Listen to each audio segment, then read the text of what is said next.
Badajeando la Noticia, donde Pedro Luna y Carlos del Valle del Río hacen de la política su patio de juegos. Un podcast presentado por Sin Sesgo.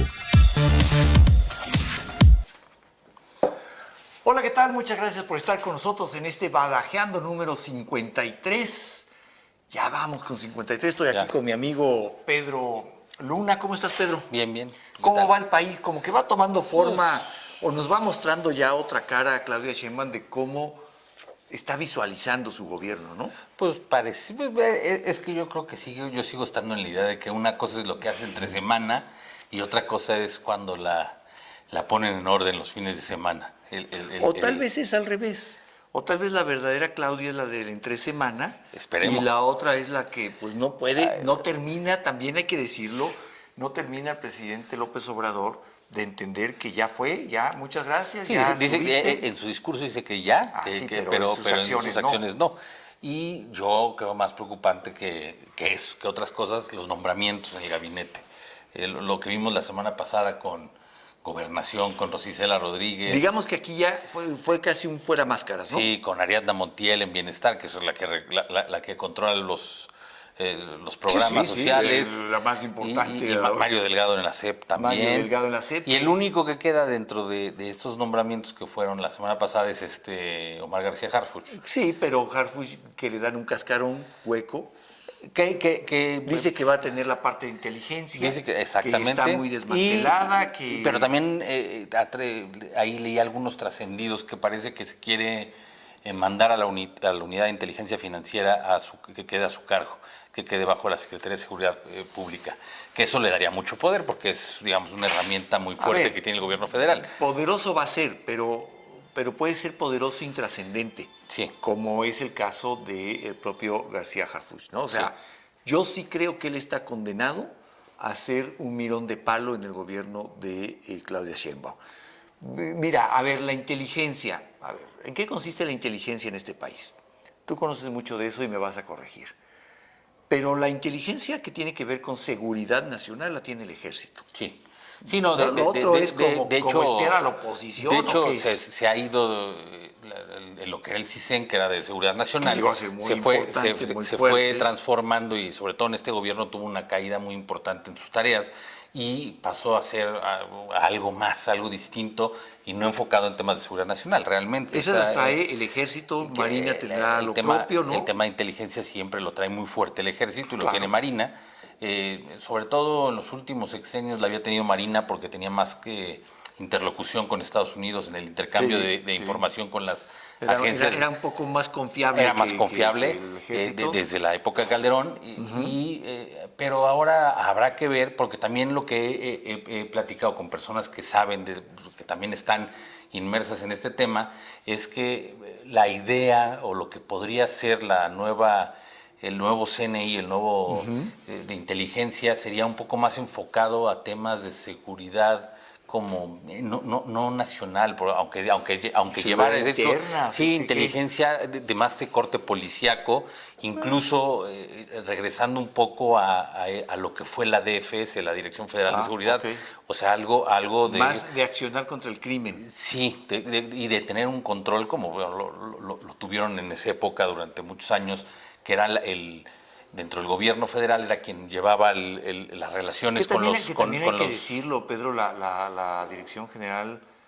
la Dirección que era Federal de Seguridad, pues no lo hacía a base de inteligencia, lo hacía a base de torturar personas y de violentar derechos humanos, ¿no? Sí, y hay que ver... Había un trabajo muy científico ahí. Se supone que va para... Y lo que se dice es que la visión de García Harfuch es hacerlo de esa manera, y que también funcionaba...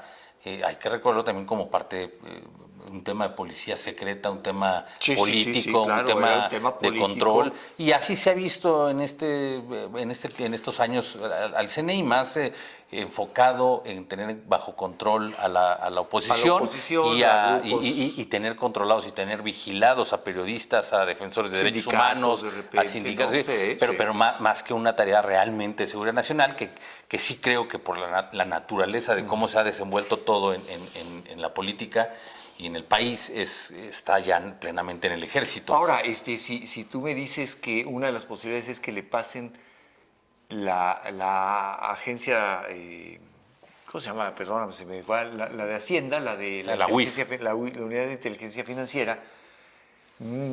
Eso está interesante porque esa unidad funciona porque tiene acceso directo y restricto e ilimitado a los datos fiscales. Sí. Cada vez que tú deposites, gastes, cobres, todo está ahí. Todo está ahí. Y además lo van a saber. Y además, pregúntale a Loret, ¿no? No, y además hay que tener en cuenta que luego la gente no sabe, no es una ocurrencia el gobierno mexicano esto de la UIF, esto es parte de una serie de acuerdos internacionales que se tienen que cumplir. Contra el lavado de dinero, exactamente, y que colaboran, la UIF colabora con lo que sean las UIFs de diferentes países. Pero aquí, especialmente en México, se le da ha sido una herramienta política. Estos años, especialmente se le ha dado una herramienta política. Pero en las últimas semanas, con el tema justamente que dices de Latinos, ha quedado clarísimo cómo opera, cómo lo hacen, incluso no solo con él. Hay que recordar al principio de la campaña o en la precampaña cuando el presidente mostró todos los datos de las empresas de Xóchitl Gálvez. Claro. O sea, esa información que es una violación a los datos personales y es una violación a la ley. Pero esa información la tienen ellos y es un órgano muy poderoso y puede controlar pues a los empresarios, a los claro. Ahí es una manera también de tener a la gente bajo control. Si lo llega a tener en su dependencia o bajo su cargo de alguna forma, García Harfuch sí se va a convertir en un hombre mucho más poderoso que no solamente, como dices, testimonial. Que de lo que fue Rosa Isela. En esa misma cartera. Sí, que ahora va a tener mucho más poder en el sexenio de... Veamos Rosa Isela. Rosa Isela viene de ser la secretaria de Seguridad Pública. Sí. Que no hizo nada. No, y quizá no porque no quisiera, porque no podía. Presentaciones de PowerPoint en las mañaneras. Y a veces, y mal, porque a veces se las hacía la propia defensa y no concordaban las cifras. Pero hay que decirlo, Rosa Isela fue una secretaria de Seguridad Pública inexistente. Le dieron también un cascarón. Sí, porque... En algún momento tuvo la Guardia Nacional. Sí, lo que era la Policía Federal la recibió, la recibió y después fue la transformación a la Guardia Nacional. Y fuera de ahí y que además, que ya se olvidó, pero en esta transformación de Policía Federal a Guardia Nacional hubo una fuga muy importante de elementos porque no estuvieron de acuerdo en lo que se estaba haciendo. Claro. Y también te puedo yo comentar, porque tengo personas que conozco que están que estuvieron en estas dependencias, que estuvieron sobre todo en la Policía Federal y que tenían trabajo y certificaciones a nivel internacional y demás. También me han platicado, me han comentado que ha habido durante todo el gobierno un empuje para sacarlos, porque no quieren, porque el chiste es que todos sean militares y son soldados vestidos de policías y por eso ya se va a pasar tal cual. Y los civiles que eran parte de la Guardia Nacional, que eran parte de la Policía Federal, conozco yo también casos de gente muy comprometida, de civiles, pero muy comprometidos con la institución, que se certificaron, que hicieron, y que estaban además orgullosísimos de la institución, y a mí también me cuentan, han hecho hasta lo imposible por sacarlos, porque se vayan, porque renuncien. Y donde se han encontrado, también se cobijo, donde se han logrado colocar muchas de estas personas, es en las fiscalías estatales. En algunas fiscalías estatales o en algunas secretarías de seguridad estatal. Tema, ¿no? Todas las fiscalías carnales ahora. Sí, entonces, pero bueno, en este gabinete, digo, el tema de estos nombramientos a mí me deja claro la mano del presidente. Es que sigamos viéndolo. Rosa Isela pasa de este cascarón que dejó en la Secretaría de Seguridad Pública ahora pasa a ser la Secretaría de Gobernación. A ver, ahí sí controla la política interna. Ahí me parece un cambio interesante, un enroque interesante que lleva, sin lugar a dudas, la firma de Andrés Manuel López Obrador. Sí, además, te digo, lo comentábamos el otro día, que te digo que por ahí en algún libro está la narrativa de que Rosa Isela era la niñera de los hijos de Andrés Manuel hace más de 20 años. Entonces, ella ahí estaba y es una persona. Entonces, ¿qué hace? Se premia la lealtad. No solamente es un tema de... Bueno, que sí es normal, pensando en la continuidad que puede haber entre gobiernos del mismo partido, Pues sí, es normal que haya continuidad en algunas dependencias, en algunas figuras que pasen de una a otra, pero no es usual en México. Pero no de esta manera, no como se ve. Me llama la atención que si es una pieza de Andrés Manuel López Obrador y que le tiene tanta confianza y que es tan capaz, ¿por qué no la puso en la Secretaría de Gobernación antes? Porque, a ver, el triste papel que hizo alcalde ahí en la Secretaría de Gobernación. Pero es que alcalde también hay que ver quién es hija. Es hija de otra incondicional, del presidente, de otra familia, de Berta Alcalde, que es totalmente cercana al presidente, y ahora tan es cercana que en lugar de dejar que fuera Citlali Hernández, que es la secretaria general, Morena, ahora va a presidir Morena. Bah. Entonces, ahí deja ver claramente cómo va moviendo sus piezas. Yo creo que sí en un esfuerzo de tratar de acotarle mucho el poder de quedarse con... Mira, a Claudia. Yo estoy absolutamente convencido, ahorita seguimos hablando de los nombramientos, pero yo estoy convencido, Pedro, de que va a pasar lo mismo que con López Obrador. Este primer gabinete no es el gabinete ni siquiera con el que va a terminar el primer año Claudio Sheinbaum. No lo veo. Así pasó con López Obrador, ¿te acuerdas? Nada más que ahí fue porque se le fueron las personas moderadas. Pues, ahí le renunciaron. Bueno, y aquí va a pasar un poco lo mismo. Yo no sé qué va a pasar con un Juan Ramón de la Fuente cuando Claudio Sheinbaum tenga que radicalizarse, cuando su jefe desde su terreno allá, su rancho, su finca en Tabasco la obliga a radicalizarse. No veo a un Juan Ramón de la Fuente ahí, no veo, honestamente, y ya empezó el primer síntoma. A ver, Marcelo Ebrard. Marcelo Ebrard fue nombrado secretario de Economía. La acompañó a Claudia Sheinbaum a la reunión con los banqueros mundiales, ¿no? Sí, a la cumbre monetaria. A la cumbre monetaria que van banqueros de todo el mundo y que son sí, de los bancos centrales y de las principales instituciones financieras del mundo. Muy importante. ¿Y qué sucedió? Que le puso ahí Altagracia Gómez. Que ella es la de su confianza. Que es de su confianza y que le dijo a los banqueros, pero también a los empresarios y a los industriales. Hablen con ella. Cuando ustedes necesiten hablar con el gobierno, es con ella, no con él. Ella ya hablará con Hacienda, ya hablará con Economía, ya hablará con Energía, dijo. Sí. Por no hablar también, o sea, ya empieza también a marcar su gabinete del gabinete que creo yo que le están imponiendo. Le han impuesto. Yo no de ninguna manera descartaría que Altagracia terminara en la Secretaría de Economía.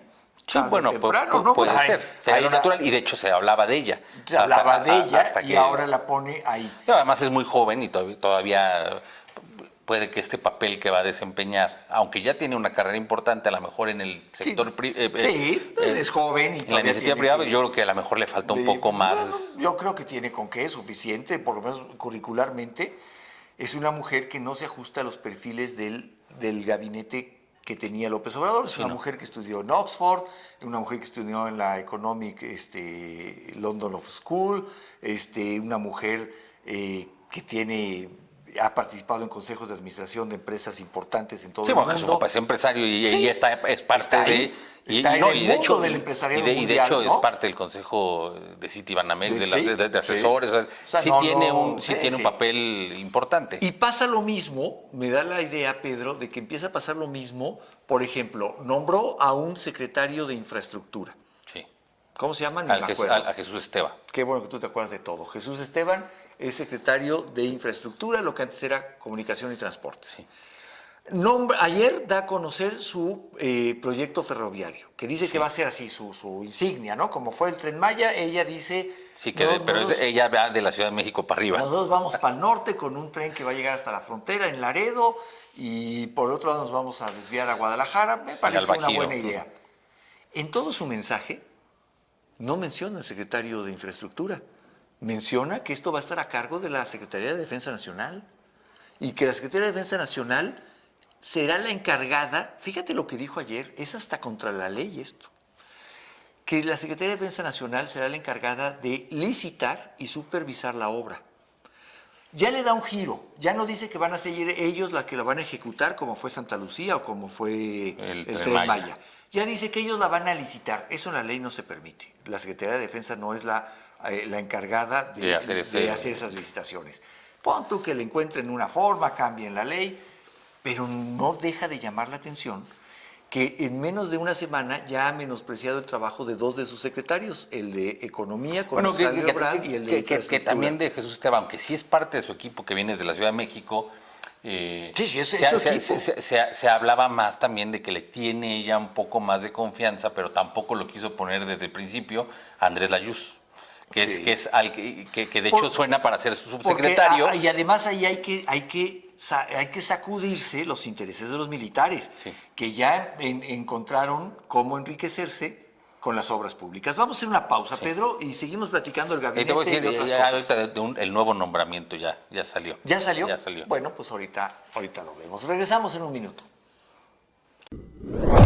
Suscríbete a nuestro canal de YouTube. Sin Sesgo, periodismo de clase mundial para un mundo que nos pertenece. Estamos de regreso aquí en este Badajeando, ¿qué? 53. 53. Y estábamos platicando que ya hay un nuevo nombramiento en el gabinetazo. Sí, no ya. es poca cosa. A ver, cuéntanos, Pedro. Pues ya uno había dicho que hoy iba a nombrar a la última parte del gabinete tal cual. Luego dijo, no más va a ser uno. Y ayer dijo que nada más iba a ser uno. Y se especuló mucho que iba a ser turismo, o cultura, sí. Algo así, ¿no? Sí, porque falta cultura, turismo, trabajo. Y la oficina de la presidencia que la vuelve a revivir. Eso es importante. Que la vuelve a revivir después de que la había eliminado el presidente actual.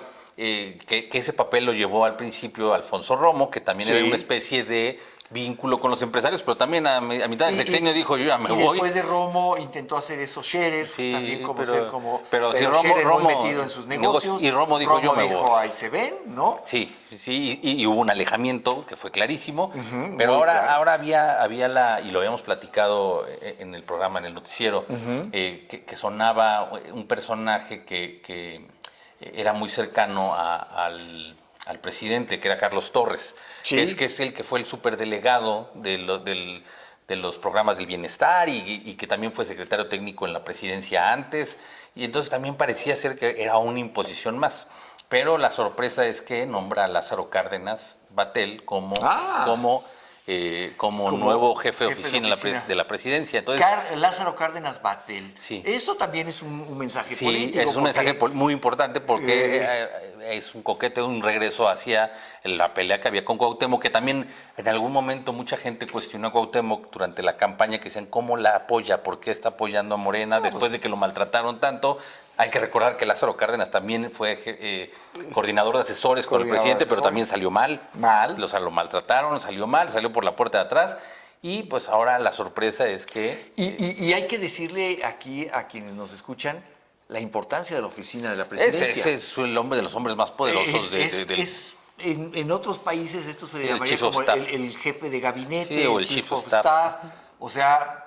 Quien sí puede levantar el teléfono y decirle a un secretario... Sí, es el picaporte, es quien abre la oficina de la presidencia. Y les pide cuentas y le dice, a ver, prepárame un informe de esto para que se lo presentes al presidente. O sea, quien está viendo generalmente cómo funciona eso. Son los hombres que trascienden, o sea, que tienen mucho poder. Hay que recordar a José María Córdoba Montoya, a Carlos Salinas, o al mismo senador del PRI de Yucatán, que fue senador del PRI después.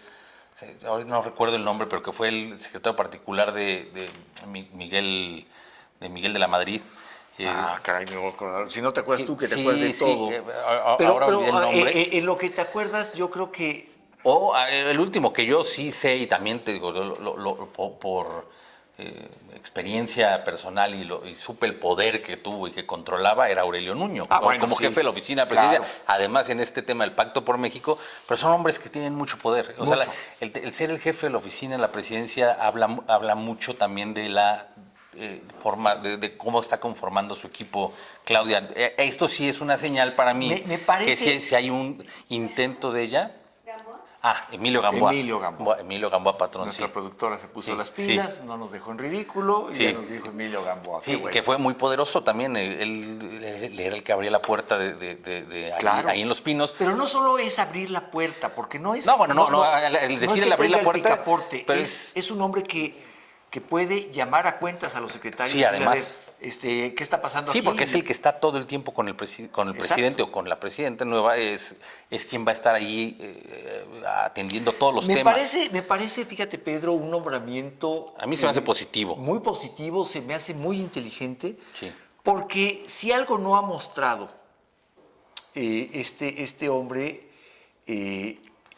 Cárdenas Batel, es ser un ultra. No. Es un tipo moderado de izquierda, sí. Porque este es un gobierno de izquierda y la gente votó por un gobierno de izquierda. De esta izquierda, ¿no? Lo que esta izquierda signifique. Sí. Entonces no busquemos señales de otro tipo. Sí, no. Es un gobierno de izquierda, punto.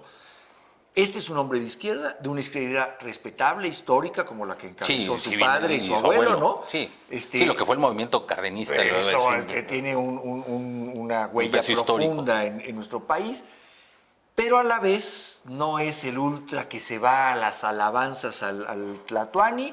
Es un hombre que incluso ha sabido hasta ponerse Pues por eso salió mal de este gobierno, porque en este gobierno al que no aplaudía es el que se iba. A mí me parece un nombramiento interesante. Y creo que además anula la oportunidad de que lo puedan, digamos, tratar de atacar o tratar de mover, o sea, quien quiera, por el peso del apellido también. Eso es muy importante. Exacto. O sea, no es algo sencillo. Aquí no van a poder venir a decir, es que son de estos...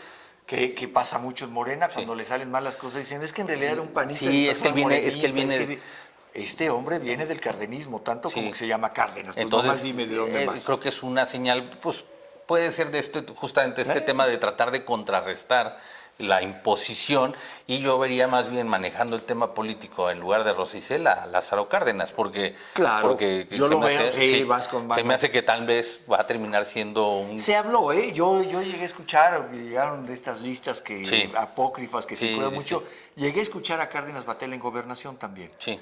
No, y decían que en Pemex por el tema histórico también, de la expropiación, pero no, es un tema punto y aparte. Sí, Pemex es un tema punto y aparte es un tema que va a ser muy importante en el siguiente gobierno, porque todo el tema económico que trae, todo el tema financiero que hay de pérdidas, necesita alguien muy especializado. Ahí necesita un especialista para que tratar de rescatar, a sepultar eso o a rescatar, a ver cómo lo rescata, porque no se trata lo que se ha hecho de nada más darle dinero para ir. Eso ya vimos que no hay ningún porque aparte ya no hay dinero. Pues ya casi está conformado el gabinete. Faltan... A mí me gustaría destacar, no dejar de comentar, Pedro, lo desilusionante que me parece el nombramiento de Mario Delgado en la Secretaría de Educación Pública. Mira, yo creo que en términos generales ha sido muy bien recibido el gabinete, en términos generales. En términos más individuales, quizá Rosa Isela no gustó mucho, pero dices, total, peor de lo que lo hizo alcalde no puede suceder, pero lo que sí he encontrado un rechazo total es en el nombramiento. Bueno, y ahí ya también lo hemos platicado, ahí se entiende por qué se creó esta nueva Secretaría de Ciencias, Humanidades, Tecnología y demás para Rosaura Ruiz, que es realmente quien se llamaba que fuera la Secretaria de Educación Pública, y quedó justamente, y lo platicamos ya en algún momento, que quedaba justamente la SEP vacía por temas de hay una disputa política de ver quién quedaba. Sí. Pero sí, Mario Delgado yo creo que no... Mira, el primer mensaje que tuvo Mario Delgado como secretario de Educación Pública no fue a los estudiantes, no fue a los padres de familia,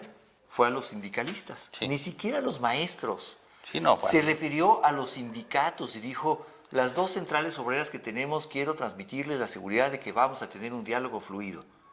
Y los padres de familia, y los alumnos, y los maestros. Además, con todo lo que sucedió este sexenio en materia de educación, con el tema de los libros de texto y demás. Entonces, y tal. Yo sí digo, yo creo que esta señal de Lázaro Cárdenas es positiva. De todos modos, yo sigo siendo un poco escéptico a ver qué tanta posibilidad o qué tanta movilidad va a tener por ella misma Claudia Sheinbaum desde el momento en que esté en la silla presidencial, pero también con otro tema que hemos platicado, que sí existe la posibilidad de que ocurra lo que ocurría en cada sexenio priista, que era congelar al expresidente, y que a lo mejor en estas formas que está rescatando Andrés Manuel de la vieja política no la tiene calculada o más bien la tiene calculada y está tratando de dejar a sus alfiles, pero es no posible. Pero el poder ya en el momento en que se siente yo la verdad, Pedro, no veo a una Claudia Sheinbaum agachándole la cabeza al presidente. Hoy digamos que sí, un poco en sus giras estas de fin de semana, que no sirven para nada. Sí, que ya ni siquiera dijo, ya no pude hacer mi gira de agradecimiento, ya fue estoy en esto. Sí. Pero pues creo que son las formas, ¿no? Dices muy pronto para romper. De Cárdenas para acá no hemos tenido un presidente maniatado por nadie. Al contrario, en el segundo siguiente que les ponen la banda tienen un poder brutal. Y yo creo que Claudia lo va a sentir. Cuando tenga esa banda cruzada en el pecho, Claudia Sheinbaum, primera presidenta de este país, que además esto tiene un profundo significado. Sí, ¿no? Todo lo que implica, o sea, para lo que... Yo te digo una cosa, podrá ser, pensemos que su gobierno sea muy malo, o no más malo que los malos que han sido todos los demás. Ella ya pasó la historia porque los iban a decir, Claudia Sheinbaum fue la primera mujer presidente en este país. Sí, después de... ¿Cómo lo hizo? ¿Quién sabe? Fue la primera presidenta. Ya eso es un lugar en la historia que no tuvo Andrés Manuel. Y que además yo creo que por ese mismo lugar sí tiene la conciencia y la responsabilidad que esto implica, no va a agacharse y mucho menos ante, o sea, por lo que implica toda esta lucha feminista que ha habido durante años para tener derechos, para ir ganando posiciones, para romper barreras, y sería muy triste verla agachada. Bueno, yo creo que en cuanto le crucen la banda, va a entender su momento histórico, su papel. Y mira, yo creo que a final de cuentas, pues tenemos que apostarle a que así sea y que le vaya bien, porque de la otra manera, si López Obrador continúa controlando, oye, eso sí, ya, o sea... Es insostenible. Por lo mal que lo hizo, lo pésimo que lo puede hacer sería... Bueno, tan no lo hizo bien, que fue la parte más compleja para Claudia Sheinbaum en los debates fue cuando tuvo que defender al gobierno. Y cuando decidió que mejor ni lo defendía, se le enojaron en Palacio y le dijeron, no, tú tienes que, cuando digan de mis hijos te tienes que meter y no... Y ahora, ya cambiando un poco de panorama, yo creo que lo que hay que dejar también ahí sobre la mesa es lo que está pasando en Estados Unidos, que sigue este tema de si es capaz o no de... Pero es que está claro que no es capaz. Que no es capaz. En el momento en el que tus propios correligionarios de partido pero todavía, te dicen no eres capaz, pero todavía los veo, o sea, sí hay... Ya hubo un senador que dijo que hay que también tener en cuenta que allá los senadores tienen un poder mucho mayor que lo que tienen aquí. El verdadero poder en Estados Unidos está en el Senado, ni siquiera en la presidencia. Y algunos representantes, ya una decena de representantes demócratas ya dijeron que sí, pero todavía sigue habiendo, yo los veo muy temerosos, no sé de qué, pero fue clarísimo lo que se ha visto, no solamente de ahí, todavía después del debate en este control de daños que quisieron hacer en la campaña y en la Casa Blanca. Dicen que no había tenido citas con neurólogos y después sale y que sí tuvo, pero que no tenían que ver con el Parkinson, pero era un especialista, era un médico especialista en esto. Sí, rarísimo. Pero por la presión se tuvo que dar a conocer, porque además allá hay obligación de dar a conocer ciertas cosas. Hace un control de daños en unas entrevistas de radio en el que dice que es la primera mujer vicepresidenta negra. Es una cosa terrible y después hace también una declaración que no trascendió tanto, porque ahorita está la cumbre de la OTAN en Washington, pero hace una declaración en esta entrevista que le hicieron en NBC, en Estados Unidos, en la que dice que él creó la OTAN. No, la OTAN estaba antes de que él naciera. La OTAN, o bueno, poquito después de que él nació estaba... Sí, pero es producto de la Guerra Fría, de la Guerra Mundial se crea, para enfrentar pero él dice que la creó al Pacto de Varsovia de ese entonces. Y ya después dice, no, que lo que pasa es que la hizo crecer. Pero las capacidades se ven muy disminuidas. Hoy que estamos grabando va a tener un discurso muy importante y que ese va a ser el termómetro para decidir por parte de muchos de los legisladores demócratas si le van a seguir dando su apoyo o no. De entrada esto ya huele mal, Pedro, porque ¿cómo recibe la prensa europea la reunión de la OTAN? Pues mira, los grandes diarios europeos coinciden en algo que dice cumbre hueca. Le llaman esto una cumbre hueca, porque lo que ellos dicen es, ¿con quién estamos hablando? ¿Estamos hablando con el presidente de los Estados Unidos y lo que él firme se va a cumplir? o va a venir en unos meses Donald Trump a decir yo con la OTAN no quiero nada, porque ese es el tema. La posición de Donald Trump con la OTAN es bueno, es que la obligación en el tratado es que todos hay un compromiso que tiene que haber un gasto de más del 2% del PIB, y eso es la presión que tuvo mucho Donald Trump durante sus 4 años de mandato, que decía yo no voy a defenderlos, que es el artículo 5, los más importantes, el compromiso de defender a un Estado si es agredido. Y él decía que si no pagaban, él ya no iba a continuar. Y ahí hay varias... Y él la última declaración que hizo con respecto a la OTAN dijo, yo acabaría con la OTAN. Sí. Pensaríamos en otras cosas, pero y si Rusia se mete, pues que se meta. Y si yo no voy a defenderlos. Además es un admirador de Putin. Sí, ¿no? entonces en este tema es muy importante ver qué va a suceder. Porque también yo leía una opinión de James Carville, que fue uno de los principales asesores de Bill Clinton en su presidencia y previo a su presidencia, en su campaña, y él decía, y es muy buen analista político y muy buen estratega, y él decía que no hay viabilidad para que Biden gane, o sea, que no hay forma que Biden pueda ganar la presidencia, y que no entiende qué está haciendo el Partido Demócrata. Es que nadie entiende qué está haciendo el Partido Demócrata. Sí, porque además, ahorita como van a perder no solamente la presidencia, sino que se les va a ir la Cámara de Representantes y el Senado. Y hay otro riesgo, que es el riesgo real. Pensemos que en un escenario muy extremo, Biden es candidato y gana la reelección. Pensemos que algo pasa, que así sucede, y Biden... Todo el mundo sabe que no va a terminar. Que al año tendría que estar... Que tuvo que hacer un compromiso de que sí iba a cumplir sus 4 años. O sea, es que eso va más allá de él, o sea, su incapacidad, su incapacidad física, eso su salud ya se ve, es obvio. Y yo creo que ese tema va a ser muy importante porque también hay que tenerlo, te digo, yo sí creo en la mira, por la importancia de la relación México-Estados Unidos y porque también vamos a ver con quién va a terminar negociando esta renegociación o estas próximas negociaciones que abre del TEMEC, ¿con quién va a ser? Si con un gobierno de Biden o con un gobierno de Trump, que cambia mucho el panorama si es con uno o con otro. Entonces, eso lo que ya también ha cambiado es el tiempo, ya nos hemos hasta excedido, querido Pedro, pero bueno, ya tendremos otro Badajeando y en ese Badajeando seguiremos platicando de este país. Le agradezco mucho por habernos visto, gracias por seguirnos. Yo soy Carlos del Valle. Yo soy Pedro Luna. Hasta luego. Adiós. Hasta aquí Badajeando la Noticia, donde Pedro Luna y Carlos del Valle del Río hacen de la política su patio de juegos. Un podcast presentado por Sin Sesgo.